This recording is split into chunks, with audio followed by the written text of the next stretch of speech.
আসসালামু আলাইকুম প্রিয় দাখিল ষষ্ঠ শ্রেণীর শিক্ষার্থী বন্ধুরা, আশা করি তোমরা সবাই ভালো আছো।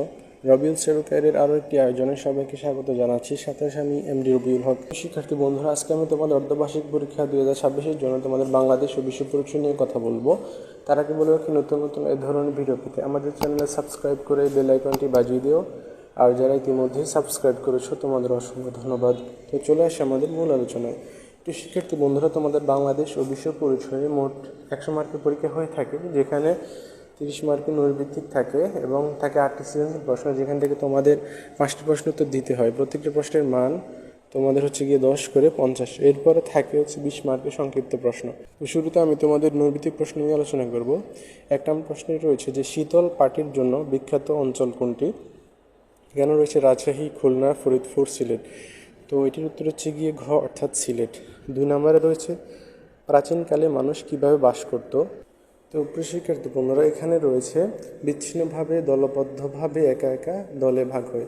তো এটির উত্তর গিয়ে খ অর্থাৎ দলবদ্ধভাবে। এরপর 3 নম্বরে রয়েছে পৃথিবীর প্রধান সভ্যতাগুলো কোথায় গড়ে উঠেছিল? এখানে রয়েছে বনে, মালভূমিতে, সমুদ্র তীরে, নদীর তীরে। তো এটির উত্তর গিয়ে ঘ অর্থাৎ নদীর তীরে। 4 নম্বরে রয়েছে রেশমি শাড়ি বাংলাদেশের কোথায় তৈরি হয়? এখানে রয়েছে ঢাকা, রাজশাহী, কুমিল্লা, টাঙ্গাইল। তো এটির উত্তর গিয়ে খ অর্থাৎ রাজশাহী।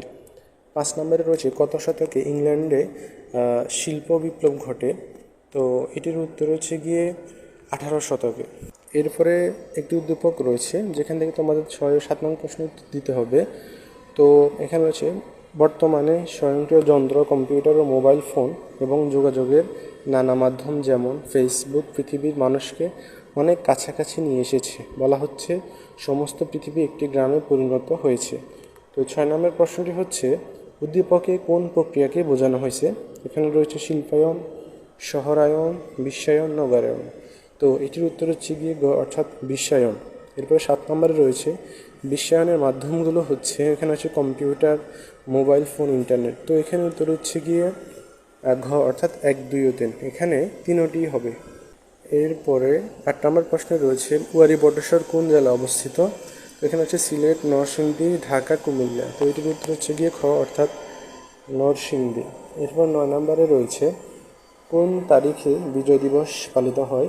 এখানে রয়েছে 26শে মার্চ, 17ই এপ্রিল, 25শে মার্চ রয়েছে এখানে, 16 ডিসেম্বর। তো এখানে উত্তর গিয়ে ঘ অর্থাৎ 16 ডিসেম্বর। প্রিয় শিক্ষার্থী বন্ধুরা, অনেকে এখানে ভুল উত্তর দিবে যে 26শে মার্চ। 26শে মার্চ হচ্ছে স্বাধীনতা দিবস, আর 16 ডিসেম্বর হচ্ছে আমাদের বিজয় দিবস। এরপর 10 নম্বরে রয়েছে হিউয়েন সাং কোন দেশের পরিব্রাজক ছিলেন? এখানে রয়েছে জাপান, চীন, মিশর, তুরস্ক। তো এখানে উত্তর গিয়ে খ অর্থাৎ চীন।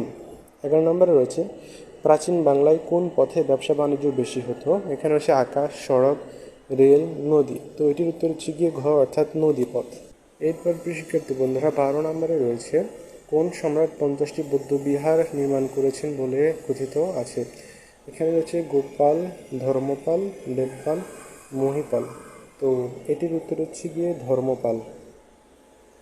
এরপরে 13 নম্বরে রয়েছে বুকে পিঠে স্বৈরাচার নিপাত যাক, গণতন্ত্র মুক্তি পাক, লিখে কে পুলিশের গুলিতে শহীদ হন? এখানে রয়েছে মিলন, দেলোয়ার, আবু সাইদ, নূর হোসেন। তো এটির উত্তর গিয়ে ঘ অর্থাৎ নূর হোসেন। 14 নম্বরে রয়েছে যে বৌদ্ধ বিহারের শিক্ষকদের বলা হতো। তো এটির উত্তর গিয়ে গ অর্থাৎ 2 ও 3, অর্থাৎ আচার্য, ভিক্ষু। এরপর একটি উদ্দীপক রয়েছে, যেখানে রয়েছে মাহবুব বিশ্ববিদ্যালয়ের শিক্ষার্থী সরকারি চাকরিতে কোটা সংস্কার আন্দোলন শুরু হলে সে আন্দোলনে অংশগ্রহণ করে। সরকার আন্দোলন দমন করার জন্য সাধারণ শিক্ষার্থীদের উপর দমন পীড়ন শুরু করে। বিশ্ববিদ্যালয় ক্যাম্পাসে পুলিশের সাথে শিক্ষার্থীদের সংঘর্ষ বাধে। পুলিশ মাহবুবদের মিছিলের উপর গুলিবর্ষণ করলে মাহবুব পুলিশের বুলেটের সামনে বুক পেতে দেয় এবং নিহত হয়। 15 নম্বরে রয়েছে উদ্দীপকের মাহবুবের সঙ্গে কার সাদৃশ্য রয়েছে? এখানে হচ্ছে মীর মুগ্ধ, আবু সাইদ, নূর হোসেন, ওয়াসিম। তো এটার উত্তর গিয়ে খ অর্থাৎ আবু সাইদ। এরপরে প্রিয় শিক্ষার্থী বন্ধুরা 16 নম্বরে রয়েছে উদ্দীপকে যে গণ অভ্যুত্থানের কথা বলা হয়েছে। এখানে রয়েছে জুলাই অভ্যুত্থান, শিক্ষার্থী জনতার অভ্যুত্থান, 90 গণ অভ্যুত্থান। এটির উত্তর গিয়ে ক অর্থাৎ 1 ও 2। 17 নম্বরে রয়েছে কোন মুসলিম শাসক বাংলায় মুসলিম শাসনের সূত্রপাত ঘটান? এখানে রয়েছে ফখরুদ্দিন, মোবারক শাহ, ইলিয়াস শাহ, বখতিয়ার খলজি, কুতুবউদ্দিন আইব্যাক। তো এটির উত্তর হচ্ছে গিয়ে বখতিয়ার খিলজি। এরপরে 18 নম্বরে রয়েছে বাংলাদেশের সংস্কৃতি বৈচিত্র্যময় কারণ। এটির উত্তর হচ্ছে গিয়ে ঘ অর্থাৎ 1, 2 ও 3।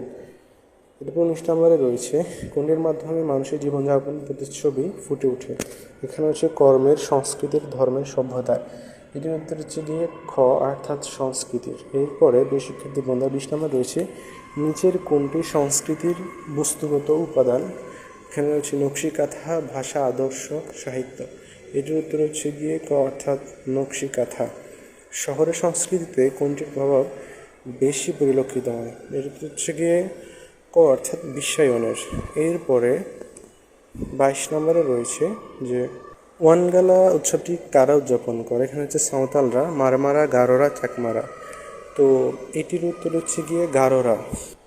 এরপরে 23 নম্বরে রয়েছে ঝুমুর নৃত্য বাংলাদেশের কোন অঞ্চলে প্রচলিত। এটির উত্তর হচ্ছে গিয়ে ক অর্থাৎ উত্তর। 24 নম্বর রয়েছে বাংলাদেশের শিল্পের কাঁচামালের অন্যতম উৎস কোনটি। এখানে রয়েছে কৃষিখাত, আমদানি খাত, শিল্প খাত, সেবা খাত। এটির উত্তর হচ্ছে গিয়ে ক অর্থাৎ কৃষিখাত। 25 নম্বরে রয়েছে বাংলাদেশের বেশিরভাগ মানুষ কোথায় বাস করে। এখানে রয়েছে শহরে, মধ্যপ্রাচ্যে, প্রবাসী, গ্রামে। তো এটির উত্তর হচ্ছে গিয়ে ঘ অর্থাৎ গ্রামে।